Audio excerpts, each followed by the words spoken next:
On Larry King Now, he's one of the world's most successful comedians. It's Russell Peters. Why doesn't everyone in America know you? I think it might be better that they don't, you know? I don't know that I'm for everybody. About your ex-wife, you say she's good-looking on the outside. She's like a Ferrari without the engine. That is correct. Has she seen your act? She has, and she laughs. Thank God she's got a sense of humor. She also has a sense of bank account, so she's okay. My biggest beef when I'm on stage is people trying to record me, and you know, people aren't in the moment anymore. People aren't there. They're not present. They're recording their memories, and then they'll play it back to them later. Plus, do you ever bomb? Yeah, I bombed recently in March. You're never, ever above bombing. All next on Larry King Now.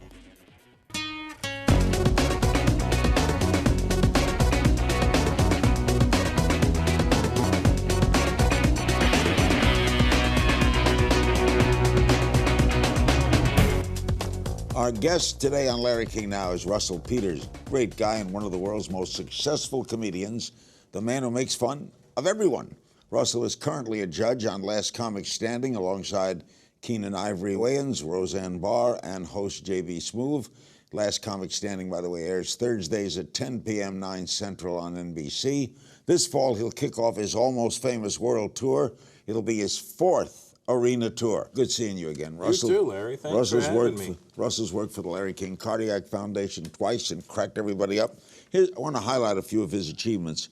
Ranked by Forbes as one of the top 10 highest-grossing comedians the past 5 years, sold out Madison Square Garden, Radio City Music Hall, LA's Nokia Theatre, the Sydney Opera House, and London's O2 Arena, many of them several times. Videos have accrued more than 120 million views on YouTube, and he sold more than 450,000 DVDs on your comedy specials. I've seen your work. You're sensationally funny. Why doesn't everyone in America know you? I think it might be better that they don't, you know? I don't know that I'm for everybody. I mean, I'm there. Why do you think? You know, I think because I'm from the generation, probably the last generation that I grew up in the 70s and 80s, and we grew up with the last true freedom of speech group.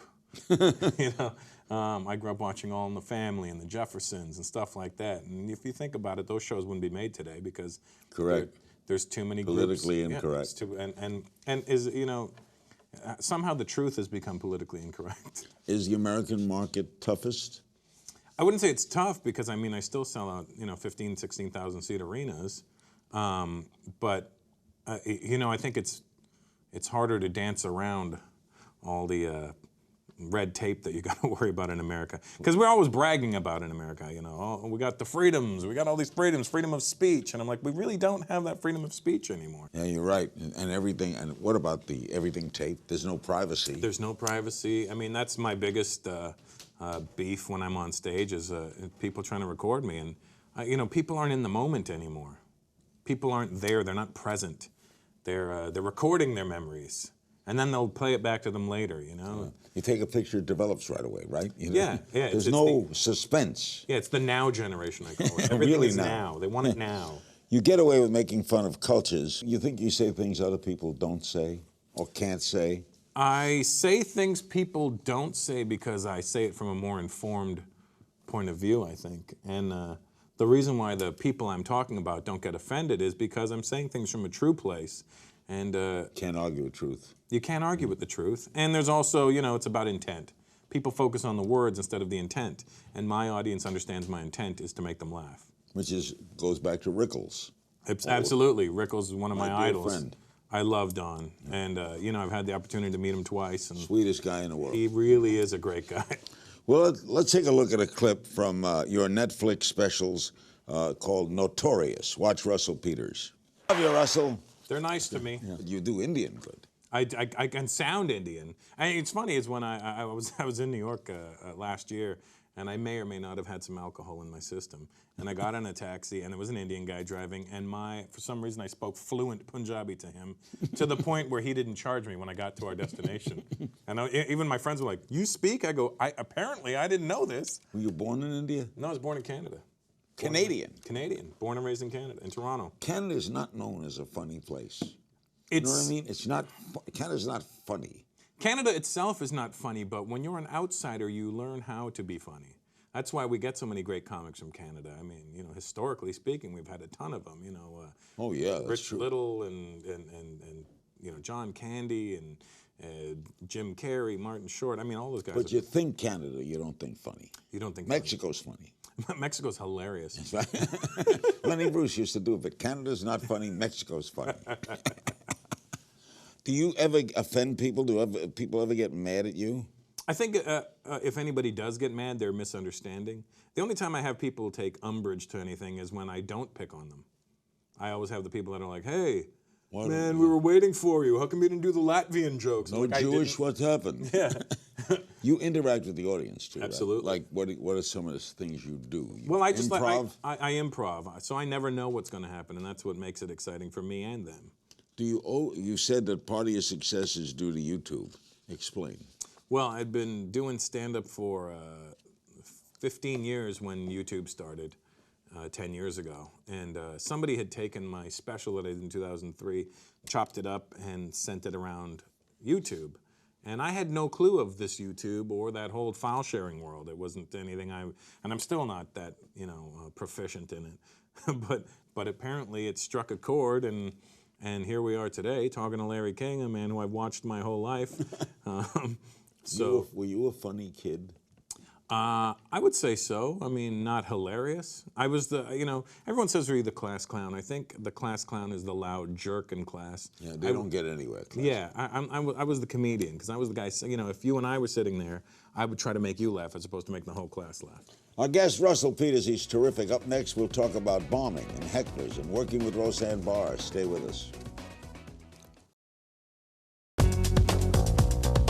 You, Russell Peters, are a judge on Last Comic Standing. You've been doing that since May, right? I think we started late March, early April, yeah. Do you like that? I love it. Judging other comics? At first I was concerned that I would not be able to judge other comics, but you have Roseanne and you have Keenan beside you, and we have 3 different perspectives on it. And Keenan watches it like a director would. Roseanne watches it from a sitcom perspective, and I'm an active comic. Still in the club, still on the road. I watched the show. It's a very good show. They don't give them much time, though. What do you get, 3 minutes? 4.5 minutes, and then we shave it down to fit TV, Yeah, I know. So watching That's what makes these guys so good. If you can do it in that short amount of time. I'll tell you what, I wouldn't be able to do that show as a contestant. You wouldn't? I would have failed miserably. What is Roseanne? I love Roseanne. I've known her a long time. What's she like to work with? Roseanne is great to work with, and her and I became really good friends. So, she'll come to the house every now and then. She'll bring her daughter and her son, and or whoever. She's a really cool chick. Is it true that you worried at the beginning, but now you don't care about critics or yelling people in the audience or guys jockeying you? It's part of the job hazard, I guess. So heckle, you don't welcome it. You don't want it because you just want to go and do your job. But I mean, you can use them sometimes. Sometimes you can. Sometimes they're more of a disruption than they are a help.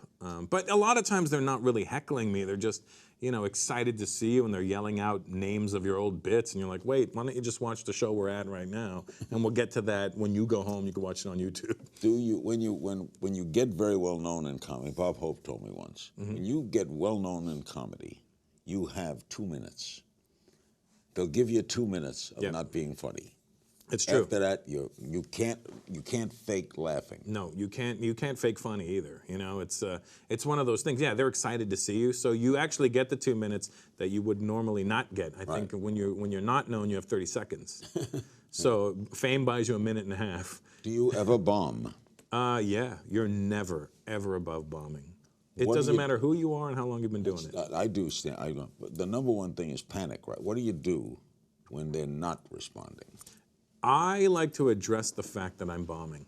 Oh, what do you say? Yeah, because I think it's an honesty thing, and I think if they understand that you're aware that this is not going well, there's a better chance you'll win them back over. Do you know when it happens, why it's happening? Do you blame yourself or them? It depends, but I would say most of the time it's probably your fault. If you're a professional, I've been doing this 25 years, I'm aware of when it's my fault. I bombed recently in March when I was in England. What city?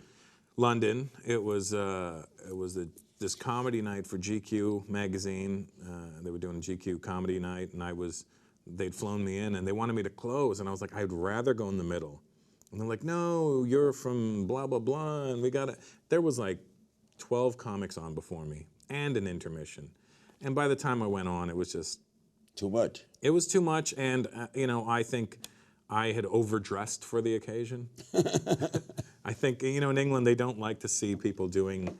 You can do well, but you can't look like you're doing well. You self-finance your comedy specials, huh? Absolutely. That works out well for you? 100%. You keep all the profits, right? You bet. There's no paying back anybody. I saw you in Chef, a wonderful movie. Oh, did you enjoy it? Oh, I loved it. Oh, you were the great. cop, right? Yes, sir.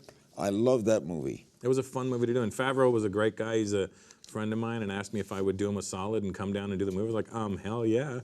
Do you want to do more movies? Love to do more movies. Because you have a knack for it. Yeah. You're really good. I would love to do more movies. It's the whole movie and TV industry is like high school, and if you're not in with the cool kids, you're not. Doesn't matter how good you are, you're just not in with the cool kids. Where did you? Some comics have said the problem today is there's no place to fail. Where do you get booked today when you're starting? Oh, you got Last Comic Standing, might be get a shot at that. But where would a young comic? I think you would have to go through the proper channels of amateur nights and open mics and all that kind of stuff. Laugh Factory. Laugh Factory on I think whatever the Monday night I think it is, and so you have to you got to put in your work still. But a lot of guys will go on stage maybe 4 times, then post their stuff on YouTube and hope that it becomes a hit. What made it for you? I think having the experience. Where'd you get the experience? Well, in Canada, it was perfect. I started in 1989. Comedy had sort of died in the late 80s, early 90s, because the boom was over. The 80s was the heyday. And when I started, nobody was paying attention to comedy, so it was the perfect time for me to start because nobody was looking, and I could make all the mistakes in the world at that time. So you worked clubs in Canada? There were clubs for many, many years. What city did you grow up in? I grew up in Brampton, Ontario, Canada, and I started doing comedy in Toronto. Are they good audiences? They are great audiences, but they were tough. Oh yeah, you make me laugh. Yeah, exactly. Canada does this. I spent money, now do your job. He's the first Indian comic to become a worldwide phenomenon. We're going to go back to Russell's humble Canadian roots after the break. Our guest is the great Russell Peters. I say that meaningfully. You are a great comic. Well, thank you. You were raised in Canada, Indian family. Many Indian families where you grew up? Now, yes. When I was growing up, not so much. Now my hometown of Brampton is, they call it Bramladesh. What brought your father to Canada? An airplane. And my mom wanted to go to Canada. My dad wanted to go to England. And my mom, when you're married, you compromise and you do what the wife says. But they both wanted to get out of India. Yeah, they wanted out of India. We're Anglo-Indians, and there wasn't much left for Anglo-Indians. We were leftovers. We weren't poor. We just weren't. We were just below middle class. What'd your father do? He was a federal meat inspector. We were blue collar. Oh. Is it true you were bullied as a kid? Very much bullied. By other kids? Other kids. It was a lot. Why you? It was a lot of racism in the 70s growing up in Canada, towards Indian people especially. Really? Yeah, and so I hung around all the black kids. They didn't bother me. They were, everyone was always scared of a black guy.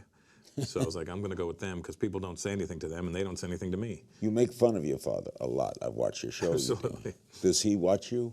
He did before he passed away. He did, and he would always say, I don't speak like that. I've never said that. And I go, I know, but it's funnier if I embellish. Your most famous joke is somebody's going to get hurt real bad here, right? Yep. Give me the genesis of that. That joke, okay, here's what happened. It's more than a joke. It's this story, okay, here's what actually happened with that.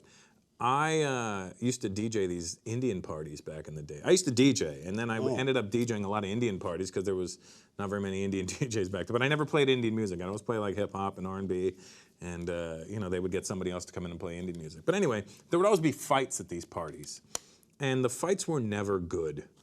As a guy who, well, I boxed for 9 years and I did jiu-jitsu, so when I see a fight, I run towards it because I want to see how people are actually fighting. And I'm like, box because of the bullying. I did, absolutely. Yeah. So this fight broke out between these Indian guys, and some other Indian guy went to break it up. And as the fight broke out, I ran right towards the fight because I just want to see maybe somebody's going to get cute tight and take a swing, and you hit him with a left hook. I'm like, oh, sorry, I didn't know you walked into a left hook. But so this fight breaks out, and this other Indian guy steps in the middle. And for some reason, this kid had an accent, and he goes, hey, no fighting today, or somebody going to get hurt real bad. And my friends and I started laughing hysterically. And that was around 1993, 94. And we just kept saying it to each other all the time. And I started working on a joke about how my dad used to hit me. And then for some reason It's not true, right? my dad hit me, absolutely my dad hit me. You know, we're from the generation that got hit. And I think that's good because when you get hit, you understand consequence. So did he ever say gonna get hurt? No, he didn't, but I just figured it fit perfectly in there. But it's a great bit where you're going to go to the police, right? Yeah, all that stuff happened, except for somebody you were going to report him. I was going to report him. I was going to call the cops. I was going to call Children's Aid. I'll tell you how well you're doing. You moved to Malibu from Studio City. Yep. That's man, out of the valley, right? Out of the valley. And I thought I would miss the valley. And really? No, I don't. My wife lives in Beverly Hills 17 years, and she still misses parts of the valley. Really? Ventura Boulevard. Ventura Boulevard's great, but Yeah, it is a great boulevard. When I look out my backyard and see the Pacific Ocean, I'm like, I don't know. It's so funny. There's a restaurant across the street from my house, Paradise Cove, and they have on their menu daily fresh fish, and it said Atlantic salmon. I'm like, how fresh could that possibly be? We're at the Pacific Ocean. You married? Divorced. Yeah, that's why he smiled, folks. Did you see me light up? Divorced. Do you have children? I have a daughter. She's 3.5, and she's awesome. You can't be tough on her like your father was on you. You know what? I can't be tough at all with her. I try. I literally give her this look, and I point, and she laughs. And then she'll say, "Do it again, Daddy. Get angry." And I'm like, "Your wife Indian?" No, she was South American, Ecuadorian and Honduran. Ecuador. Yeah, her mom speak the language? Spanish, not very well. She was born and raised in Upland. Biggest differences between Canada and the United States in your travels? Other than healthcare and guns. In travels, being Canadian is the best thing you can be when you're traveling around the world. Because? Least chance of getting taken hostage. For some reason, the world forgives us. A checkpoint stated, a Canadian right. Canadian passport, they look. Customs. Yeah, you're usually pretty safe. Especially, what's a Canadian going to steal, right? Yeah, what are we going to take? The worst thing we're going to do is apologize. Russell will answer your questions in our final segment. We'll play a game of If You Only Knew. We'll be right back with the very funny Russell Peters. Russell Peters, our guest. About your ex-wife, you say she's good-looking on the outside. She's like a Ferrari without the engine. That is correct. Has she seen your act? She has, and she laughs. Thank God she's got a sense of humor. She also has a sense of bank account, so she's okay. Do you date a lot? If, by dating you mean sleep around, yes, I do that. Well, you meet a lot of women because laughter is an aphrodisiac. Yes. Right? Yes. You know laughter, if you know how to speak. Make them laugh. Yeah. Speaking is my game. Stress on the road? You like the road? I love the road. I mean, I've known it for 25 years, and you have a favorite city? No, I like all the cities I go to. New York is my favorite place in the world. If I could live anywhere, I'd live in New York. Is there a tough comedy town? I wouldn't say they're tough comedy towns. There's some towns that just don't get it. Okay. And those are smaller cities in the Midwest maybe that kind of go, I don't get this whole multicultural thing you're talking about. We have some questions for you. Harriet Book on Facebook. Do you prefer being an improv comic or crafting your own comedic material? I like combining the two. I always When you do improv, what do you have them create situations? No. I just talk to them and I go off the top of my head, and that's my favorite thing to do. And I'm fortunately you just talk to them. You mean? I'm blessed to be fast on my feet. Ronald Sweet tweets: how hard is it to be funny night after night when you're dealing with personal issues? Let's say you're going through a divorce. You're going through stuff. It affects you as long as you let it affect you. I mean, when I shot my Green Card Tour special in 2010 in London, England, I was in a very bad mood. I was married a month at that time, and I knew it wasn't going to work out, and I was in a horrible mood. And you can see if you watch that special versus you watch Notorious, you'll see two very different versions of myself. But there is a Pagliacci aspect, right? You got to go on. You have to do your job. Bahid Saeed, I love that, via Facebook, wants to know who inspires you and how you stay relevant. Guys that all came before me and that paved the way. George Carlin is my #1 idol, and I knew George very well. I love George. I love Don Rickles. I mean, you'd love Steve Lenny Martin. Bruce if you know him. Yeah. You know, I'm friends with Bob Newhart, who's also best friends with Don. And Newhart is one of the funniest. I'm friends with your friend Sid, who you have breakfast with every day. Every day. Yellow JKT via Instagram. You did some amazing crowd work, he says, in Newfoundland. Is there such a thing as taboo when it comes to your material?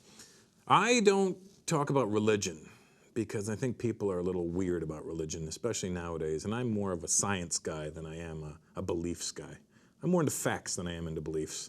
We play a little game of If You Only Knew. Okay. I throw the question, you fit the answer. Okay. First person you kissed? I think it was a girl named Tracy Bean. It was my first real kiss with a tongue. In Canada? In Canada. How old were you? I was 12, and she was 12, and she was really pretty, and she had red hair. That's late today. Yeah. What's a guilty pleasure? Watching blooper shows. Secret talent? DJing, I guess. All-time favorite comedian? George Carlin. All-time favorite rapper? Notorious B.I.G.